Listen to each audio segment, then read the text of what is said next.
Est-ce que vous sentez ça? Dès qu'on pénètre dans la forêt sur l'île Christmas, on perçoit une odeur étrange, âcre, comme celle d'une poubelle pleine de poissons pourris. Mais il n'y a pas de poubelle, simplement une colonie de fourmis folles. Elles tiennent leur nom de leur comportement erratique, mais les fourmis elles-mêmes n'ont pas d'odeur. Cette puanteur provient des millions d'animaux qu'elles ont tués. Depuis les années 1990, les fourmis folles ont éliminé 40 millions des célèbres crabes rouges de l'île Christmas. Là où les touristes les observaient autrefois par centaines, il ne reste que des cadavres déchiquetés. Mais si on essayait de redonner vie à cette scène macabre, il suffirait d'ajouter un minuscule détail. Ou plutôt quelques millions de guêpes. Il faut sauver le soldat crabe.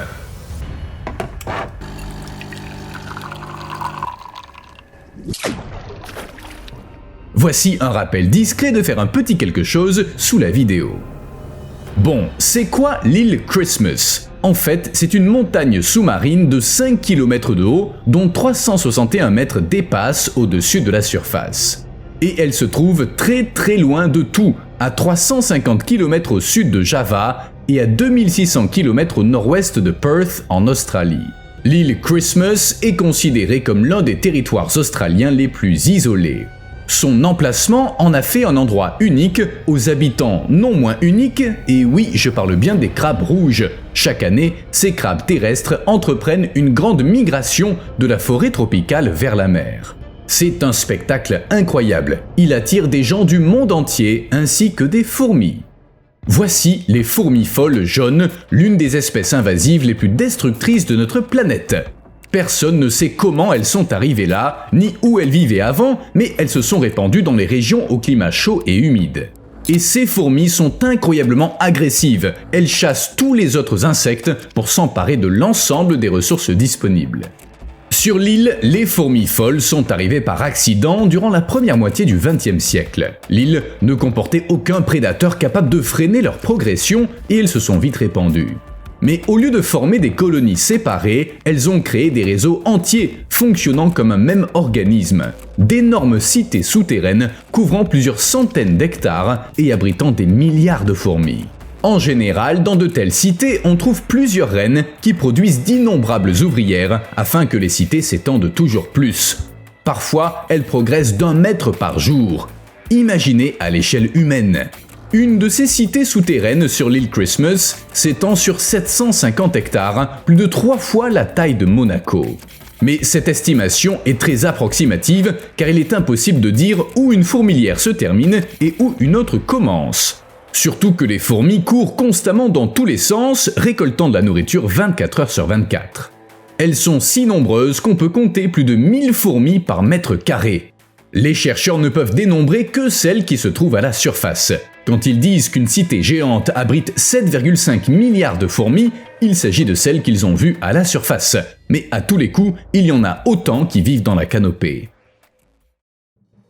Ainsi, cette horde de fourmis, poussée par son besoin de conquérir de nouveaux territoires, s'est retrouvée sur la lointaine île Christmas et le nombre de crabes rouges a instantanément chuté.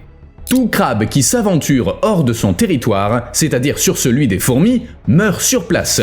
Et comme il y a beaucoup de fourmis, éviter la mort est, disons, délicat. Selon les estimations, l'introduction des fourmis folles jaunes a déjà causé la mort de 10 à 15 millions de crabes rouges. C'est près d'1 tiers de la population de l'île. Et la façon dont elles procèdent est tout aussi fascinante. Pour se défendre ou attaquer, ces fourmis tirent des jets d'acide, lequel au fait est considéré comme l'un des acides naturels les plus puissants. Elles visent les yeux des crabes et les articulations des pattes pour les empêcher de bouger et les désorienter. Puis, les fourmis recouvrent leurs victimes et les découpent en morceaux. Pour rappel, il peut y avoir jusqu'à 1000 fourmis folles par mètre carré près d'une cité souterraine, une véritable foule. Avec une telle densité, l'acide formique peut anéantir des communautés entières de crabes. Les terriers des crabes sont ensuite utilisés comme nurseries pour la progéniture des fourmis. Naturellement, s'il y a d'autres crabes à proximité, ils meurent aussi en moins de 24 heures, puisque l'acide est aussi un gaz toxique. En bref, ces fourmis sont bien armées. Mais les humains essaient tout de même de riposter. Récemment encore, le seul moyen d'empêcher les fourmis de détruire la faune de l'île était d'utiliser des appâts empoisonnés. Le programme a commencé en 2001, il fallait déposer l'appât au cœur des cités, au beau milieu de milliards d'insectes. Et tout ça à la main. Heureusement, en 3 occasions, un hélicoptère est venu larguer des appâts depuis les airs, mais le reste du temps, les employés du parc devaient tout faire à pied. Leur arme était un produit appelé Ant-Off, enrobé de granulés protéinés que les fourmis trouvaient irrésistibles. Mais ce repas savoureux contenait une substance appelée fipronil. Le fipronil est une neurotoxine à large spectre visant les invertébrés qui attaque le système nerveux de tout animal sans colonne vertébrale, comme les fourmis. Cependant, il n'est utilisé que quand il y a beaucoup de fourmis par mètre carré, ainsi les fourmis ne peuvent pas le disperser. Il est également crucial d'utiliser l'appât pendant la saison sèche, quand les crabes rouges, qui vivent à la périphérie des mégapoles, restent dans leur terrier. Les crabes ont besoin d'humidité, et quand le temps est sec, même ces délicieux granulés ne suffisent pas à les faire sortir. La méthode a fonctionné, mais seulement pendant quelques temps. C'est le problème avec les fourmis folles. Même si on les élimine d'une zone, elles reviendront en provenance de parties de l'île que l'on n'a pas encore pu atteindre. En quelques années seulement, de nouvelles colonies apparaissent et il faut tout recommencer. Ça demande des efforts, du temps et pas mal d'argent. Mais les granulés protéinés ne sont pas la seule faiblesse des fourmis folles. Ces énormes cités ne peuvent pas survivre sans une source de nourriture stable. Et en l'occurrence, il s'agit d'une autre espèce non indigène, la cochenille laque. Il s'agit d'un insecte hémiptère qui suce la sève des arbres puis sécrète un liquide sucré appelé miella. Les fourmis récoltent ce liquide riche en glucides. C'est comme ça que leurs colonies survivent et croissent. On estime que les cochenilles donnent aux fourmis un sacré coup de pouce pour la reproduction et qu'elles les rendent aussi plus susceptibles d'attaquer d'autres espèces. Une expérience de terrain a montré que si on retire aux fourmis l'accès aux cochenilles, leur activité baisse de 95% en à peine 4 semaines. Logique, il est dur d'être actif quand on a faim. Quant aux cochenilles, elles dépendent des fourmis autant que les fourmis dépendent d'elles. Certaines fourmis les protègent comme on protège le bétail en chassant les autres prédateurs. Cette relation symbiotique a aidé les 2 espèces invasives à se répandre à toute allure. Cependant, même sans fourmis, les cochenilles ne sont pas de bonnes voisines. Si leur nombre est trop élevé, elles peuvent faire sécher et causer la mort de très grands arbres. En fait, c'est de véritables vampires pour les arbres. Et quand elles se comptent par centaines de milliers, le stress fait que les arbres perdent leurs feuilles. Si ça se reproduit saison après saison, ça peut les tuer. Sans parler du fait que le miella qu'elles déposent sur les branches cause la croissance de moisissures qui empêchent la photosynthèse. Le résultat est toujours le même, l'arbre finit par mourir. Mais il y a une bonne nouvelle, contrairement aux fourmis, on peut venir à bout des cochenilles par la lutte biologique. La lutte biologique est basée sur une idée simple, dans la nature, chaque espèce est contrôlée par ses ennemis, prédateurs, parasites ou maladies. Quand un organisme non indigène apparaît, les chercheurs identifient son ennemi naturel dans son pays d'origine et l'introduisent là où l'espèce se déchaîne, afin de rétablir l'équilibre naturel. Les chercheurs avaient donc besoin d'une espèce capable de contrôler les cochenilles sur l'île Christmas. Et ils en ont trouvé une. Leur ennemi juré s'est révélé être une minuscule guêpe connue sous le nom de Tachardia-ephagus somervillei. C'est elle qui limite le nombre de cochenilles dans leur Asie du Sud-Est natale. Cette tueuse à gages ailée pond à l'intérieur des cochenilles femelles, puis les œufs éclosent, tuant les hôtes, de nouvelles guêpes émergent et le cycle recommence. En fait, cette guêpe, doublée d'autres prédateurs, est si efficace qu'on ne voit presque pas de cochenilles dans son aire de répartition. Elle est pourtant minuscule, 2 mm de long et incapable de piquer. Elle ne construit pas de nid et elle est sans danger pour les humains, les autres animaux et les plantes. En bref, elle n'a qu'un objectif, trouver une cochenille afin de prolonger sa lignée. Cette espèce peut pondre jusqu'à 8 œufs dans une même femelle et parasiter plus de 150 cochenilles au cours de sa vie. Ironiquement, elle est considérée comme un nuisible par l'industrie de la gomme laque en Inde et en Thaïlande. Les producteurs de gomme laque, c'est-à-dire les fabricants de cette résine produite par les cochenilles, maudissent la guêpe. Mais les chercheurs n'avaient que faire de la résine, ils voulaient sauver l'île Christmas. C'est comme ça que le projet de sauvetage des crabes a démarré. Des chercheurs de l'université de La Trobe et des parcs nationaux australiens étaient aux commandes. Sous leur supervision, 300 guêpes ont été amenées de Malaisie. Étonnamment, cette fois, la lutte biologique n'a pas mal tourné. D'abord, on a soigneusement étudié les effets négatifs possibles de l'introduction des guêpes et tenté de les minimiser.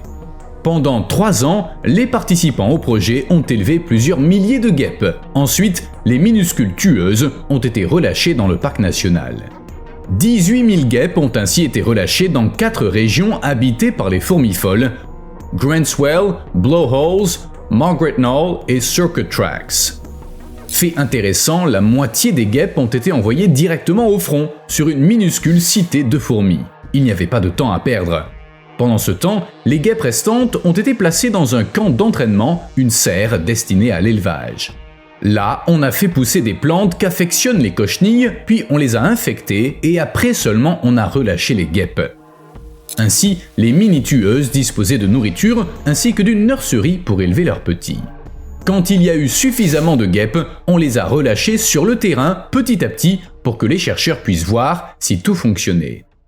Si vous regardez nos vidéos depuis longtemps, vous devez vous dire, est-ce que les chercheurs ont bien tout vérifié? Ont-ils considéré tous les risques possibles? Après tout, leurs prédécesseurs aussi pensaient que relâcher des animaux non indigènes était sûr, et comment ça s'est terminé? On connaît tous des histoires de tentatives ratées de lutte biologique. Relâcher des crapauds buffles pour combattre les scarabées ravageurs de la canne à sucre en Australie a mal tourné. À Hawaï, l'introduction de mangoustes pour éliminer les rats n'a pas marché car les mangoustes sont diurnes alors que les rats sont actifs la nuit. Dans les 2 cas, ces espèces ont été introduites sans recherche suffisante. Mais cette fois, les chercheurs ont procédé à des vérifications et des études et souligné que tout lâcher de guêpes s'accompagnerait de précautions, pour que les guêpes ne s'intéressent qu'aux cochenilles et n'affectent que leur population et rien d'autre. Les services de l'agriculture australien disposent de règles strictes pour mener des recherches. En suivant ces règles notamment, des chercheurs ont mené une étude pour savoir si la guêpe pouvait attaquer d'autres espèces. Pour ce faire, en Malaisie, sur le terrain, les chercheurs ont relâché des guêpes sur 8 cochenilles apparentées, mais aucune d'entre elles n'a été blessée. Ça a permis d'établir que les autres cochenilles de l'île Christmas ne seraient pas en danger. Les chercheurs ont aussi vérifié que les guêpes étaient actives même quand des fourmis s'occupaient des cochenilles. En d'autres termes, les guêpes tueuses se fichent de la présence de gardes du corps, elles attaquent quand même. Dans l'ensemble, le projet a été préparé si minutieusement que les chercheurs l'ont appelé le projet de lutte biologique le mieux préparé d'Australie. Mais est-ce que ça suffit? Pendant les 2 années qui ont suivi les lâchers, l'équipe a étudié les populations de fourmis folles dans différentes parties de l'île. Et les résultats étaient très encourageants. Dans certaines zones, les rangs de l'ennemi s'étaient vraiment éclaircis. Dans une région, les études ont montré que sur 700 fourmis présentes auparavant, il n'en restait que 10. 10! Ça a permis aux crabes de creuser des terriers et de s'y accoupler en paix, là où une cité souterraine prospérait autrefois. Mais les chercheurs ne se sont pas emballés. Ils ont rappelé que ce succès devait être reproduit à d'autres endroits avant que l'on ne puisse considérer que les guêpes avaient fait leur travail. Cela dit, depuis l'arrivée des micro-guêpes en 2017, la migration annuelle des crabes rouges a pris de l'ampleur. Au début, le nombre de crabes était d'environ 40 à 50 millions, mais en 2024, il a atteint 100 millions. De quoi dire un grand merci aux guêpes. Mais il ne fallait pas crier victoire trop tôt, car le problème des fourmis n'avait pas disparu. C'est à cause de l'isolement des lieux. Comme beaucoup d'autres îles océaniques, l'île Christmas a, au cours de millions d'années, produit des créatures uniques. Tout un ensemble d'organismes incluant plantes, oiseaux, mammifères, poissons, reptiles et insectes qui sont tous menacés. Il y a plus de 20 espèces de crabes terrestres sur l'île. La petite taille des fourmis ne reflète pas l'ampleur des dégâts qu'elles causent, car ces monstres de poche forment d'énormes colonies capables de tuer de gros animaux. Parmi leurs victimes se trouvent des lézards, des grenouilles, de petits mammifères, des bébés tortues, des oisillons. Elles sont capables d'affecter toute la faune de l'île. Dans les régions où leurs cités sont vraiment énormes, elles peuvent faire taire toute une forêt, en y éliminant toute vie. Sans parler du fait que ces fourmis sont dangereuses pour les humains, les animaux de compagnie, et sur l'Australie continentale, pour l'agriculture. J'ai déjà dit que les cochenilles, que les fourmis gardent comme des vaches, causent la croissance de moisissures, en particulier la fumagine. Cette dernière n'est pas difficile et affecte tous les arbres, même les arbres fruitiers, ainsi que la canne à sucre. Indirectement, la fumagine affecte la composition du sol. Dans les forêts, elle change sa structure et permet à des espèces non indigènes de s'installer près des cités de fourmis. C'est comme si tous les envahisseurs travaillaient de concert. Mais les chercheurs ne baissent pas les bras non plus. En 2021, ils ont annoncé l'utilisation d'une autre méthode de lutte biologique sur l'île Christmas. Ou plutôt, d'un certain point de vue, c'est la même méthode, c'est-à-dire des micro-guêpes, mais des micro-guêpes africaines. Le problème, c'est que pour l'agriculture australienne, c'est un nuisible. Et jusqu'à présent, tout ça n'est que théorique. De plus, ça nécessite des recherches supplémentaires, mais peut-être que sauver les crabes rouges vaut la peine de prendre le risque.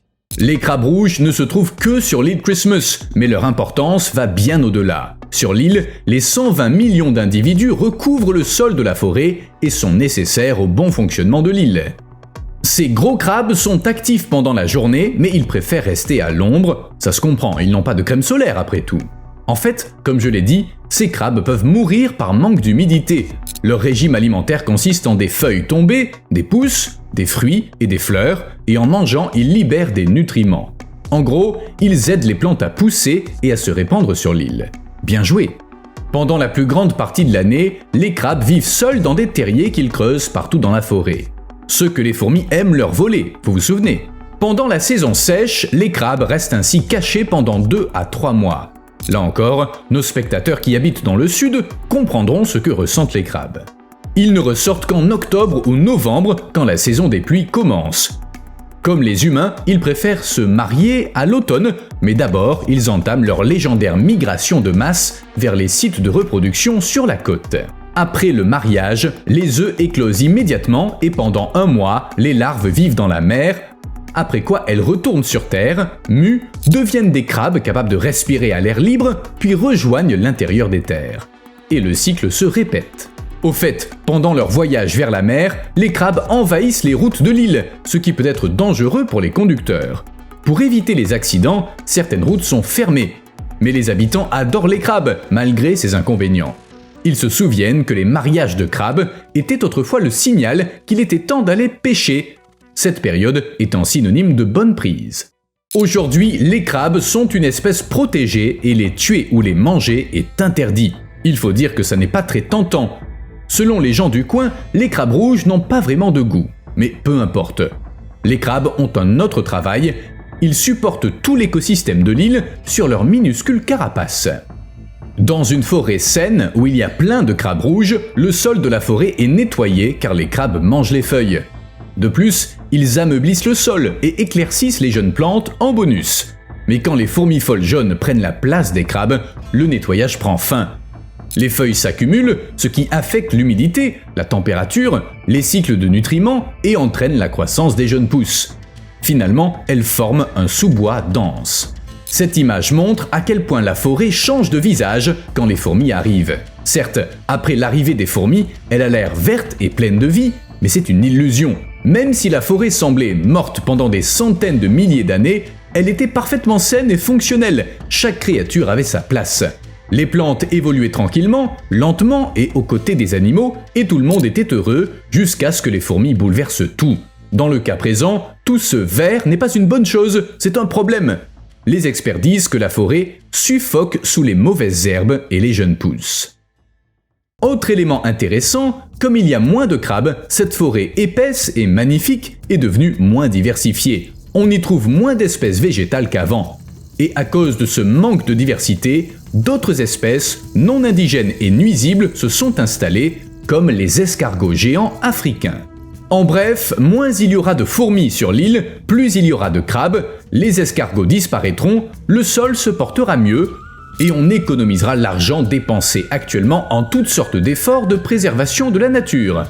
Allez les crabes assurent. Au fait, peu de gens le savent, mais outre les célèbres crabes rouges, l'île héberge leurs cousins non moins spectaculaires. Laissez-moi vous présenter les crabes bleus de l'île Christmas.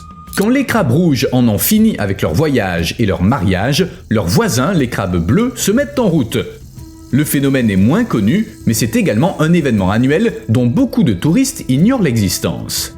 Ce qu'il faut savoir, c'est que sur l'île Christmas, la plupart des ruisseaux coulent près de la côte.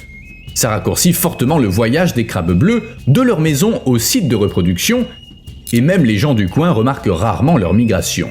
C'est dommage car les crabes bleus sont plus gros que les crabes rouges et placés plus haut dans la chaîne alimentaire, ils chassent même parfois les crabes rouges. Apparemment quand ils en ont marre des baies et des feuilles. Quant à leurs points faibles, il y a notamment le fait qu'ils n'ont pas renoncé à l'environnement aquatique.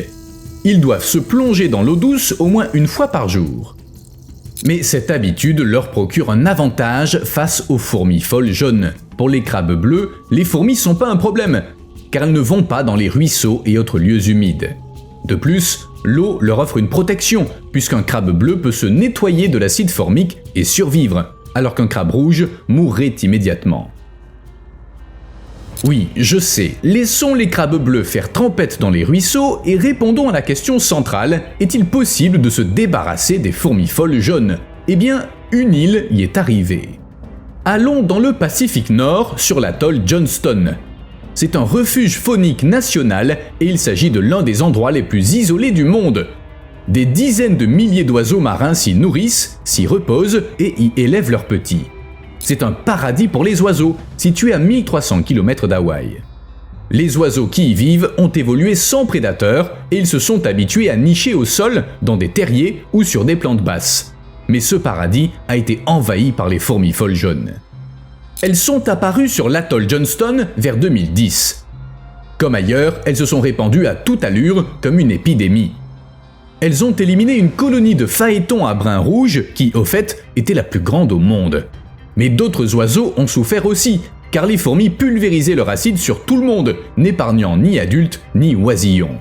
Les dégâts étaient sévères, causant cécité, blessures, infections et même la mort.